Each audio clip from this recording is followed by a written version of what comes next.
और बिहार को जो मिला है, क्या कुछ कहिएगा? जी देखिए, जो बजट में सबसे पहले तो 10 साल बाद याद आता है कि बेरोज़गारी एक समस्या है। कितने दिन से सुर्खियाँ ये बता रही हैं कि बेरोज़गारी एक समस्या है, उछले स्तर पर है। ये 4-5 साल पहले भी था, कोविड के पहले भी था।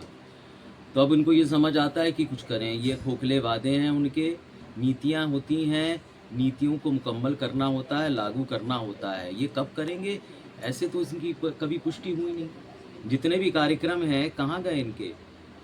प्रधानमंत्री का रोज़गार मेला था, वो कहाँ गया? आप जानिए, उनके व्हाइट पेपर है कि निजीकरण हो रहा है, तो सामाजिक न्याय का क्या होगा? बहुत सारी समस्याएँ हैं। जो छोटे लघु उद्योग हैं वो ध्वस्त हो चुके हैं डिमोनेटाइजेशन और जीएसटी के बाद। उनके लिए आप क्या कर रहे हैं? ये जो कह रहे हैं ये सिर्फ बयानबाजी है, जुमलेबाजी है। अगर 10 साल के बाद अपनी नींद से जागते हैं तो आप समझ सकते हैं सरकार इतनी अयोग्य और इतनी अक्षम कैसे है। तो ये आपको पता है अच्छी तरह से। और जो बिहार के लिए किया गया, जो भी बिहार के लिए किया जाता है, मैं उसका तो हमेशा स्वागत करता हूँ। और होना चाहिए बिहार के लिए। लेकिन कब तक ये योजनाएं मुकम्मल होंगी? ये सिर्फ ऊपर-ऊपर वादे हैं और बिहार के साथ तो धोखा हुआ है। जो एक राज्य का दर्जा देना चाहिए था, औपचारिक रूप से जो पैसा आना चाहिए था, वो अब क्यों नहीं आ रहा है? और बिहार को तो बहुत सख्त ज़रूरत है इसकी। पैसा ये कहाँ से आएगा? सरकारी तिजोरी से आएगा? किधर से आएगा? कब होगा? योजनाएँ कब मुकम्मल होंगी? अपनी मंज़िल तक पहुँचेंगी? किसी को कुछ पता नहीं है।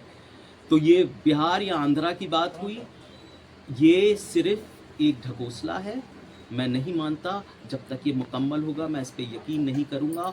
और यहाँ पर लोगों को अपने हालात पे छोड़ दिया है। यहाँ पर बेरोज़गार लोगों को, युवाओं को, सबकी उम्मीद दाव दाव पे लगा दी।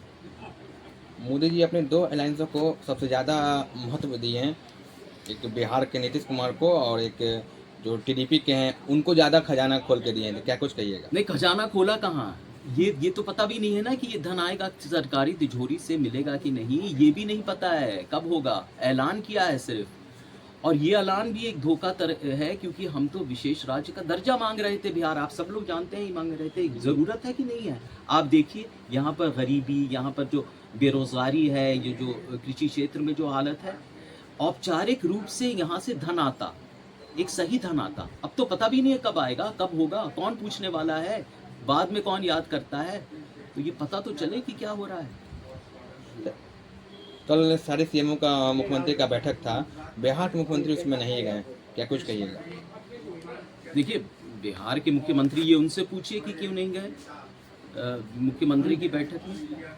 तो आप ये उनसे पूछना चाहिए ना, अगर दबाव डाला सरकार को तो विशेष राज्य का दर्जा क्यों नहीं मिला? तो ये बिहार को ऐसी ऐसी स्थिति में क्यों छोड़ा गया कि भाई वो हमेशा अपेक्षित रहे? तो ये तो आप उनसे पूछिए, जो सरकार में है ये उनसे पूछिए। क्या लगता है, खटपट है क्या? अभी भी खटपट नजर आ रही है? किस तरह की खटपट? सियासी खटपट? हाँ, एनडीए अलायंस में।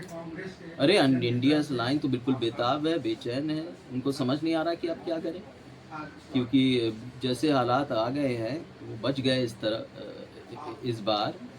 बहुत सारी सीटें इधर से उधर हो गई, लेकिन बिल्कुल वहाँ पर आत्ममंथन तो चल रहा है। उनको समझ नहीं आ रहा, क्योंकि जो वर्ग है, जो एक पिछड़ा वर्ग है, जो शोषित वर्ग है, उसकी गोलबंदी वो गठबंधन की तरफ हुई है। और बहुत सारे समाज ने एक तरह से वोट हमें दिया है, क्योंकि हम समावेशी समाज की बात करते हैं, विकास की बात करते हैं। पूर्णिया में तनिक शोरूम में लगभग 20 करोड़ की लूट हुई है।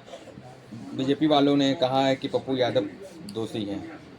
तो जिस तरीके से मुकेश सहनी के पिताजी का हत्या हुआ, तो क्या वहाँ के सांसद जो बीजेपी से हैं, गोपाल मंडल भी दोषी क्या जाना चाहिए? ये देखिए आरोप तो ये लगाएंगे ही, क्योंकि इनका तो काम है आरोप लगाना। अरे आप जो बिहार है, यहाँ पर योजनाएं लाइए, नीति लाइए और उन नीतियों को मुकम्मल कीजिए। वादों से कुछ नहीं होता, ऐलान करने से, घोषणा करने से बजट में कुछ नहीं होता। जब तक हम ज़मीन पे कुछ देखेंगे नहीं, हम विश्वास नहीं करेंगे। विकास की बात होनी चाहिए ना, और सब हर तरह की बात हो रही है यहाँ पर। बिहार को क्यों अपने हालात पे छोड़ दिया है? बिहार में इन दिनों क्राइम ग्राफ काफ़ी बढ़ गया है, लेकिन जिस तरह से पूर्णिया में लूट हुई, तो साफ तौर पर कहा गया कि पप्पू यादव नहीं तो की ये जो तो छवि आरोप है, छवि है भाई। उन्होंने अपना वर्चस्व दिखाया, वो जीत गया। छवि जैसे भी आरोप लगाते हैं आप, तो लगाते रहिए आरोप, उससे कोई फर्क नहीं पड़ना। आवाम ने जो जनादेश है उसके मुताबिक एक नतीजा हुआ है। तो वो आप आरोप लगाते रहिए, तो ये तो उनका काम है। जब वो असफल रह जाते हैं, अयोग्य जो होता है वो सिर्फ आरोप ही लगाता रहता है। धन्यवाद।